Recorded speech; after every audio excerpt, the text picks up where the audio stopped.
Bacaan dari Kitab Ulangan. Di padang gurun seberang sungai Yordan, Musa berkata kepada bangsanya, "Hai orang Israel, dengarlah ketetapan dan peraturan yang kuajarkan kepadamu untuk dilakukan, supaya kamu hidup dan memasuki serta menduduki negeri yang diberikan kepadamu oleh Tuhan Allah nenek moyangmu. Janganlah kamu menambahi apa yang kuperintahkan kepadamu, dan janganlah kamu menguranginya. Dengan demikian, kamu berpegang pada perintah Tuhan Allahmu yang kusampaikan kepadamu. Lakukanlah itu dengan setia, sebab itulah yang akan menjadi kebijaksanaan dan akal budimu di mata bangsa-bangsa. Begitu mendengar segala ketetapan ini, mereka akan berkata, "Memang bangsa yang besar ini adalah umat yang bijaksana dan berakal budi. Sebab bangsa besar manakah yang mempunyai Allah yang demikian dekat kepadanya seperti Tuhan Allah kita setiap kali kita berseru kepadanya? Dan bangsa besar manakah yang mempunyai ketetapan dan peraturan demikian adil seperti seluruh hukum yang kubentangkan kepadamu pada hari ini?" Demikianlah sabda Tuhan. Syukur kepada Allah.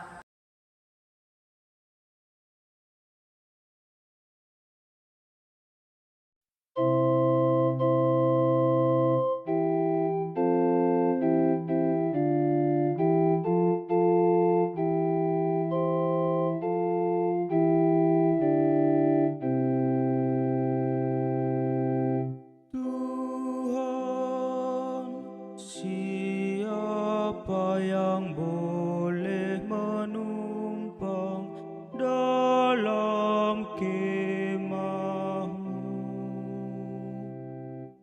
Orang yang tidak bercela, yang melakukan apa yang adil, dan mengatakan kebenaran dengan segenap hatinya, yang tidak menyebarkan fitnah dengan lidahnya. Tuhan, siapa yang boleh menumpang dalam kemah-Mu? Orang yang tidak berbuat jahat terhadap teman, dan tidak menimpakan cela kepada tetangganya, yang memandang hina orang-orang tercela, tetapi menjunjung tinggi orang-orang yang takwa, yang berpegang pada sumpah walaupun rugi. Tuhan, siapa yang boleh menumpang dalam kemah-Mu? Orang yang tidak meminjamkan uang dengan makan riba, dan tidak menerima suap melawan orang tak bersalah. Siapa yang berlaku demikian tidak akan goyah selama-lamanya. Tuhan, siapa yang boleh menumpang dalam kemah-Mu?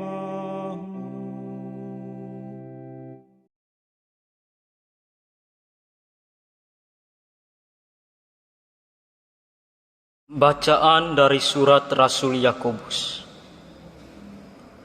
Saudara-saudaraku yang terkasih, setiap pemberian yang baik dan setiap anugerah yang sempurna datangnya dari atas, diturunkan dari Bapa segala terang. Padanya tidak ada perubahan atau bayangan pertukaran. Atas kehendaknya sendiri, Ia telah menjadikan kita oleh firman kebenaran, supaya pada tingkat yang tertentu kita menjadi anak sulung di antara semua ciptaannya. Terimalah dengan lemah lembut firman yang tertanam dalam hatimu, yang berkuasa menyelamatkan jiwamu. Hendaklah kamu menjadi pelaku firman dan bukan hanya pendengar. Sebab jika tidak demikian, kamu menipu diri sendiri. Ibadah sejati dan tak bercela di hadapan Allah Bapa kita ialah mengunjungi yatim piatu dan janda-janda dalam kesusahan mereka, dan menjaga supaya mereka sendiri tidak dicemari oleh dunia. Demikianlah sabda Tuhan. Syukur kepada Allah.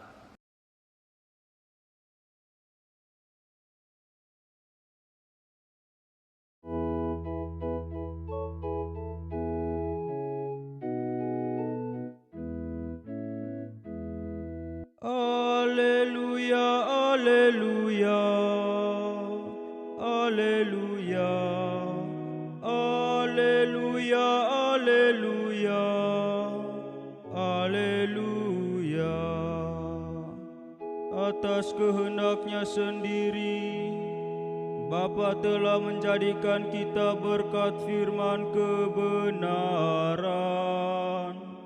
supaya kita menjadi anak sulung di antara semua ciptaannya.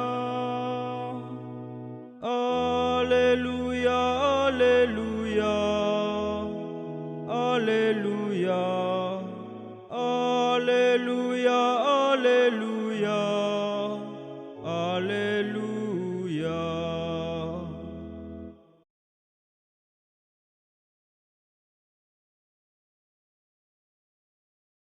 Bapak, Mama, kakak adik, sama saudara sekalian yang terkasih dalam Tuhan kita Yesus Kristus. Pada minggu pekan biasa ke-22 ini, sabda Tuhan mengajak kita untuk tidak berpura-pura. Sebaiknya yang dikatakan mulut selaras dengan yang diungkapkan hati. Terhadap bacaan hari ini, Tuhan mengajarkan beberapa poin penting yang dapat direfleksikan bersama. Pertama, belajar untuk tidak berpura-pura dapat dimulai dengan menjadi setia dalam banyak tindakan. Menjadi setia bisa dimengerti dengan mencintai sesuatu tanpa menumbuhkan cinta terhadap yang lain. Tuhan mengajarkan cara menjadi setia dengan perkataannya hari ini kepada bangsa Israel. Ia mengingatkan bangsa Israel untuk tidak melakukan apa yang diperintahkannya. Kepada bangsa Israel, Yahweh atau Tuhan secara tidak langsung ingin menerangkan bahwa Ia menginginkan bangsa Israel menjadi bangsa yang setia. Menjadi bangsa yang setia berarti tidak berpura-pura mencintai Yahweh dan tidak menduakan Dia. Kepada kita, Yahweh berpesan untuk tidak menduakan Tuhan dalam banyak aktivitas kita. Sekali lagi, semoga yang keluar dari mulut kita menjadi perwakilan yang ada di dalam hati. Kedua, untuk tidak berpura-pura, Rasul Yakobus mengajak kita sekalian untuk menjadi pelaku firman. Menjadi pelaku firman berarti bersedia melayani sesama dari diri sendiri. Dengan bersedia menjadi pelaku firman, kita sebenarnya sedang meninggalkan diri dan bersedia melayani orang lain. Poinnya adalah kesediaan kita menjumpai semua mereka yang hidup susah dan tidak berdaya. Dengan menjadi pelaku firman, Rasul Yakobus mengajak kita untuk mewartakan Tuhan yang selalu tidak berpura-pura dalam mencintai kita. Ketiga, Yesus mengecam kemunafikan orang Farisi. Inti dari kecaman Yesus adalah tentang kenajisan. Yesus mengecam orang Farisi karena orang Farisi lebih memperhatikan aspek luar saja dan mengabaikan aspek dalam. Orang Farisi jeli menilai yang terlihat tanpa melihat yang ada dalam diri mereka sendiri. Mereka mengutamakan pembersihan diri dan mengabaikan pembersihan hati. Dengan demikian, poin utama yang ditekankan Yesus adalah agar kita sekalian mengusahakan yang inti dari diri kita dan sedapat mungkin menghindari kemunafikan. Melalui bacaan-bacaan hari ini, kita diingatkan Tuhan untuk juga memperhatikan kebersihan hati kita. Kita mungkin rajin berdoa atau kegiatan rohani karena sudah terbiasa. Namun siapa tahu kita malah jauh dari Allah.